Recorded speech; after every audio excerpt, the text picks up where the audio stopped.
Thank you, Mr. Chair.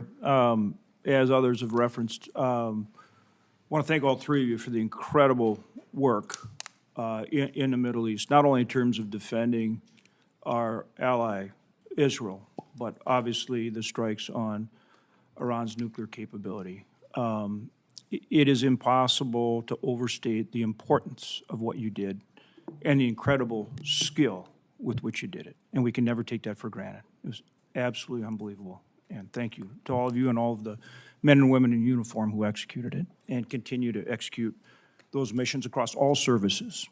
It's absolutely remarkable. Secretary Menck, I want to thank you for a recent meeting we had. We covered a whole range of subjects, including talking about Golden Dome, which is an incredible undertaking. We actually have a de facto Golden Dome right now. It's called the nuclear Triad.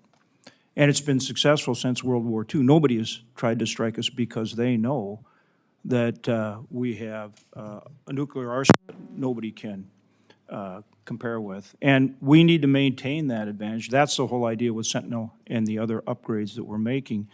You and I talked about that. We talked about staying on track with the funding and also with a concurrent approach. Now, I spoke at length with Deputy Secretary Feinberg yesterday. It sounds after that conversation like there are more changes coming to the program. Can you speak to that, and do we need to get together again and maybe even the SCIF to talk about additional changes coming? But it sounded like there were changes in the approach even beyond what you and I talked about when I visited with him yesterday. So I'd be happy to, and yeah, there are probably some things that we should talk about in a different environment. And what I would say, though, is that part of the nomenclature that came out of there, some of the recommendations that came out of there were associated with requirements, stability requirements, understanding of those requirements between the operational and the acquisition groups. A lot of that, I think, I wasn't in the meeting, don't know for sure, but my guess would be a lot of that is what the Secretary was alluding to.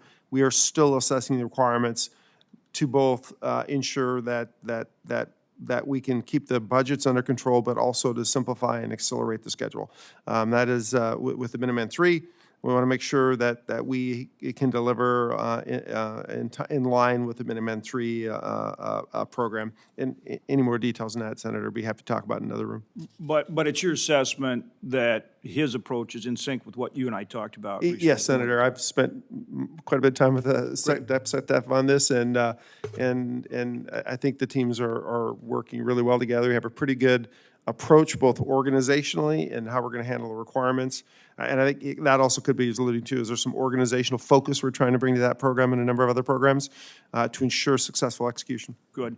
And then Senator Bozeman referenced something you and I talked about too, is any proposals that any of you have on drone or counter-drone to help protect our bases both in CONUS and overseas, we want those ideas and would want to act on them aggressively, any assistance we can provide.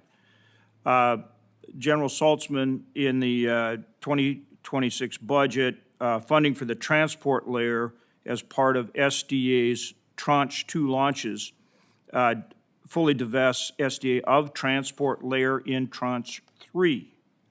Okay?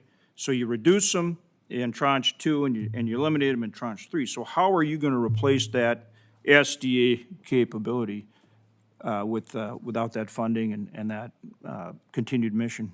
Well, we're on track for the Tranche 1 delivery, 126 vehicles for space data transport. As you mentioned, there's still some money in Tranche 2 to continue to flesh out that space data transport network. Now we have to look at what are the other avenues to deliver potentially a commercial proliferated low Earth orbit constellation. And so we are simply looking at alternatives as we look to the future as to what's the best way to scale this up to the larger requirements for data transport. And I've talked to both the Secretary and you about not being entirely dependent on contractors. We depend on Air Force, Space Force, Department of Defense, and the other services, and we can't be dependent on private enterprise when it comes to fighting a war, right? Would you agree with that? Absolutely. We can't be dependent on it. Great. General Alvin, B-52, are we on track with the upgrades on the B-52? And then the other thing I thought was interesting, Senator Moran talked about the B-21 program, which is something I've worked very hard to get funding for, and more of them, which I'm a big fan of that idea. But reference both, updates on the B-52 and how you see the bomber fleet going forward in terms of having enough bombers. Thank you, Senator. And they are interlinked. Obviously, the B-52 will still be a big part of our inventory for years to come. And so there's two parts of that, with the engine re-engineering program and then with the radar modernization. With the engineering program, we had an issue with some inlet distortion. We believe we've got some initial test data back that we think the fix. It's on the initial data shows. We think we might have sorted that out. That's on the engine piece. On the radar modernization piece, we had some cost increases due to the cost of the object that we thought in 2021 is a little bit different than it is now. But both of those programs are moving forward. They both need to be synced together. So as we do that, it's going to be a challenge to ensure that when we do the integration and that modification, we have enough overall of our bomber fleet to ensure we can get to the B-21 in full production. So that will be something we'll manage in the years to come. Mr. Chair, if I could beg your indulgence for a quick follow-up. So given the B-52 is almost more like a truck versus the B-21, is there a difference in capability where you need both based on our global reach and missions? Or Absolutely. This is not only about, obviously, the B-21 will be able to access places the B-52 can't even get close. The B-52 will also be able to move forward and provide mass for long-range That's what munitions I'm from a asking. long-range bomber. So put them together, and you continue to have that air dominance that the nation needs. Thank you.